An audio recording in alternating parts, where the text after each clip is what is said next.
La Fondation Daniela Mpandé s'exporte au village Lumata en ce 9 juillet 2022 autour du dépistage et des prises en charge gratuites du paludisme et de la bilharziose. En vrai capitaine d'équipe, la femme innombrablement généreuse, Madame Daniela Mpandé, s'est rendue auprès du chef du village de Lumata en la personne de Jean Mweka Kimwanga pour lui présenter ses civilités avant de lancer le dé pour débuter la dite campagne.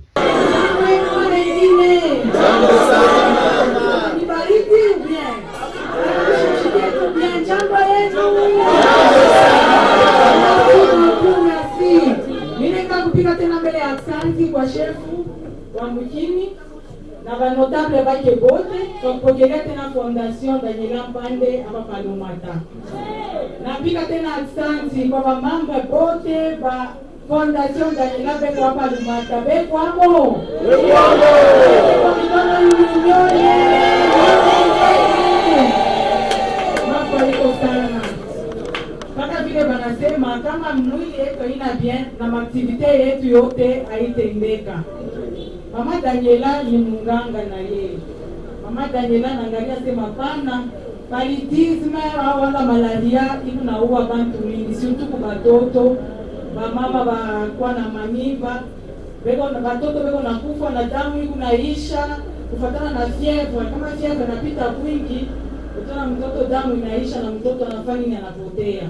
Manegligence ile kwako kushiba mama, bazazi tutasema mtoto anaanza fievre, we mama ushakukala mpaka naye mitampata tukatibirini atapona.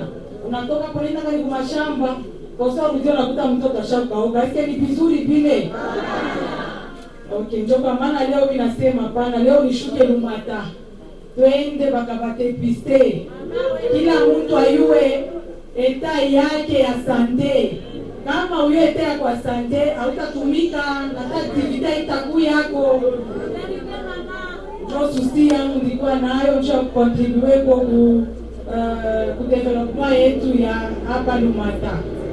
Mafaiko sana na asante.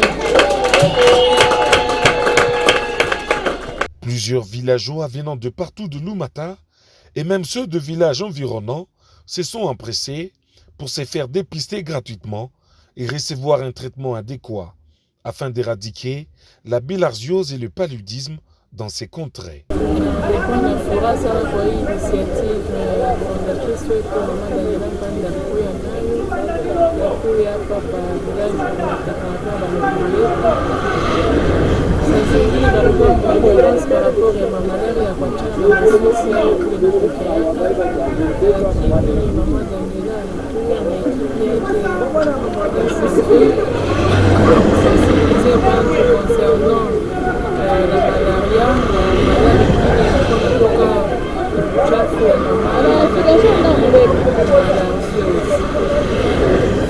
C'est comme ça qu'ensemble avec la Fondation Daniela Mpandé tunakuya kudepister bantu hapa pa village ya Lumata na kuwasaidia kupata dawa ya kuwatunza kuile malaria. Parce que étant pa village mai ya mingi wanakuyaka leo napata mikumaridie na abaweka sema pake ile mai inaweza kuwasaidia kufua kufanya kazi ya nyumba, njo ile mai inaweza kupatia malaria. Après sensibilisation, après bafundisha hapo ndio tunapita sasa kwa dépistage ya Docteur Clarisse revient sur les raisons profondes de cette campagne. Nous sommes à Lumata. Lumata, c'est une zone où la bilharziose est très fréquente. C'est pour ça que nous sommes là pour dépister cette bilharziose. C'est une pathologie parasitaire communément appelée schistomiase. En fait, c'est une maladie qui se caractérise comme le paludisme. Voilà pourquoi on a voulu parler des deux au même moment. Parce que la symptomatologie est presque la même. Mais dans la bilharziose, nous constatons que le mode de transmission, c'est lorsque les enfants ou même les adultes côtoient les rivières, les endroits marécageux, donc les eaux douces. Là, c'est là que les parasites sont accumulés et c'est facile, en fréquentant ces endroits, de se contaminer. Il y a des parasites qui pénètrent la peau et en pénétrant la peau, il y aura des larves dans l'organisme qui vont se multiplier dans différents endroits, entre autres dans la vessie, les artères, donc les veines ou les artères. Et en se multipliant ainsi, même au niveau du foie, en se multipliant ainsi, il y aura certaines symptomatologies après une durée d'incubation, 1 semaine à 6 semaines, ça dépend de l'organisme, comment il va s'adapter, parce que notre corps a toujours des mécanismes de défense. Et pendant cette période, il y a déjà quelques symptômes qui peuvent se manifester, tels que la fièvre, les courbatures, les maux de tête, les myalgies, des douleurs abdominales. Et quand ça se manifeste comme ça, sans traitement, dans l'évolution, vous allez voir que si c'est la bilharziose, la personne va développer aussi d'autres symptômes, tels qu'une hématurie. L'hématurie, c'est uriner des urines qui contiennent du sang. Très souvent, c'est une hématurie terminale. Donc, la personne peut commencer à uriner normalement, mais vers la fin de la miction, il y aura des urines teintées de sang. C'est déjà une anomalie.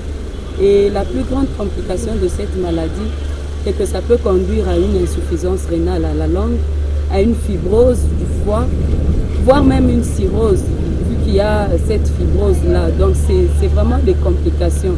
Et ça, pour éviter, on doit prévenir cette maladie en éduquant la population sur l'hygiène, enseigner la population à ne pas déféquer dans les eaux ou soit près des courants d'eau qu'ils utilisent. Très souvent, ils utilisent ces eaux pour boire ou pour la lessive, même la vaisselle, voire pour cuisiner.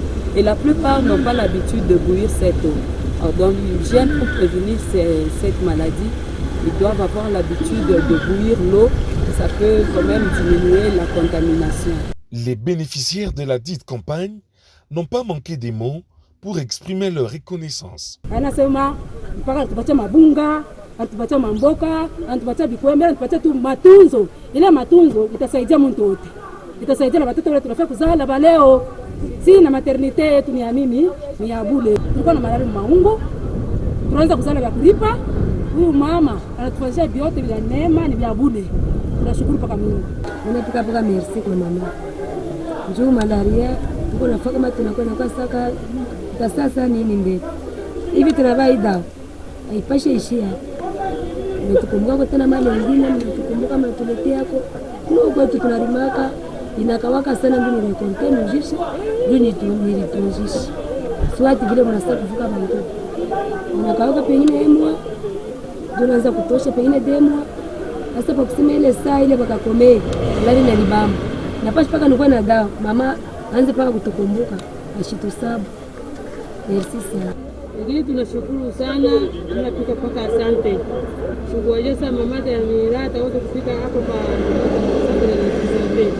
Be anafika hapa tunafurahiwa sana kwa dawa tunapata, apate kuendelea maendeleo yake iende mbele shirujie. Bana nikupiga tu merci kabla ya kusaidia. Ndio aina bote.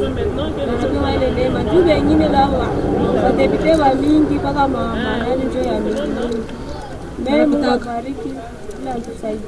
La bilharziose, comme le paludisme, nécessitant un traitement médicamenteux sur la prise d'antiparasitaires, peut causer une infection sévère, de lourds handicaps, voire la mort. Vu leur enjeu des santé publique d'envergure mondiale, il est bien temps de protéger nos communautés et la Fondation Daniela Mpande n'a pas dérogé à cette règle d'or.